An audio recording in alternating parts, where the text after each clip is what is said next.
Los Angeles, a city breathing under the scorching California sun. A place where the salty breeze of the Pacific Ocean mixes with the sharp scent of gasoline on endless streets. A city of dreams, and sometimes of nightmares.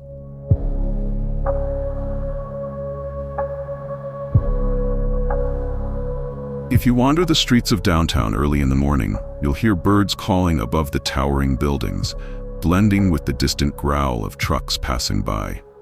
Hollywood Boulevard shines with a gaudy brilliance, but hidden behind that glimmer are narrow alleys where even the bravest hesitate to tread. The painted walls of the city stand silent, yet alive, trembling slightly under the sharp sunlight. Every line and color a trace of forgotten dreams and quiet rage etched into brick and stone.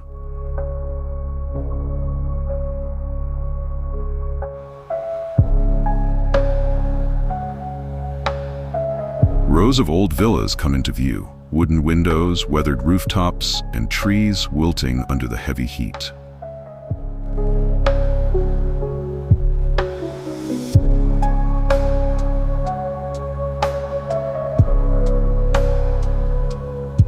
The quiet villas line the street in perfect order.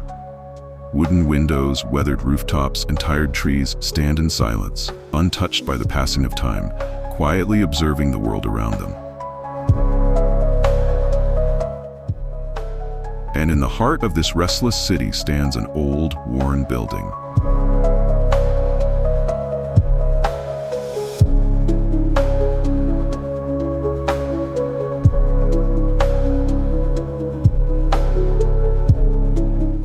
The Cecil Hotel, a place whose walls, if they could speak, would tell stories to chill the blood. A hotel that has sheltered the lost, the mad, and sometimes the wicked. And it is here, within these walls, that our story begins, the story of Elisa Lam.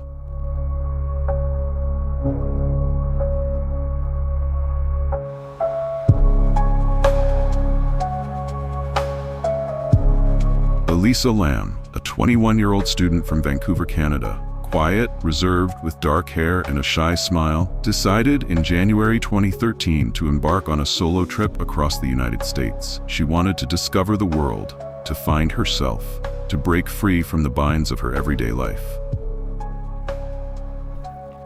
She kept a blog, a quiet place where she wrote about her emotions, her struggles with depression, her bipolar disorder, her medications, and the fragile hopes she still held on to.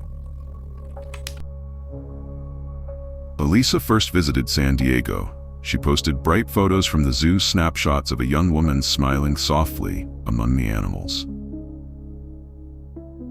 But her real destination was Los Angeles, the beating heart of adventure and mystery.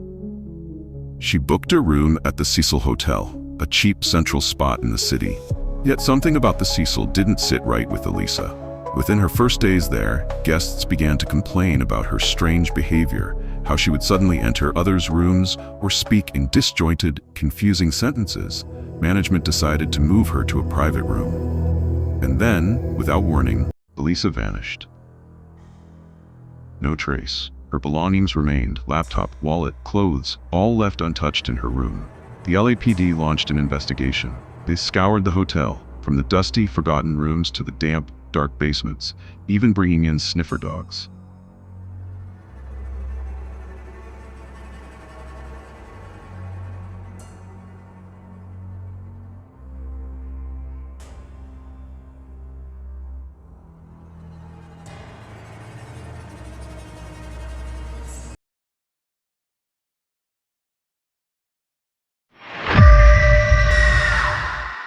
Only one thing remained, a video.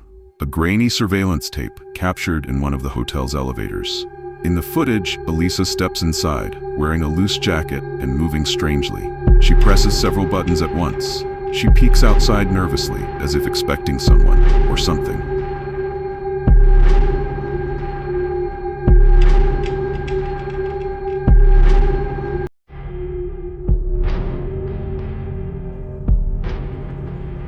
Elisa tries repeatedly to press the elevator buttons, but the door refuses to close.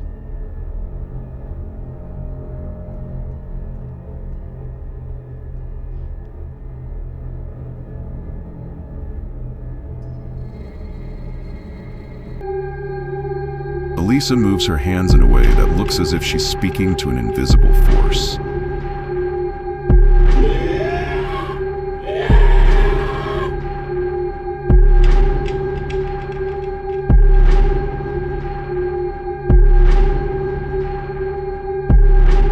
This is the last image of Elisa, and after that, she vanishes forever.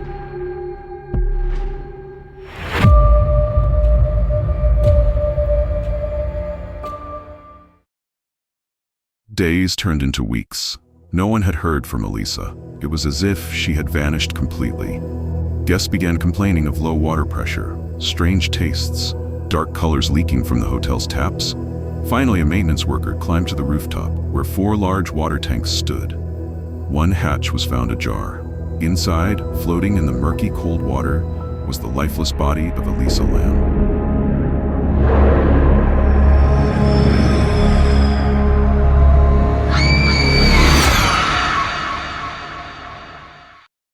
But what really happened to Elisa? No one knows for sure. The official reports concluded it was an accidental drowning. Toxicology found inconsistencies in her medications. Perhaps she had not been taking them properly.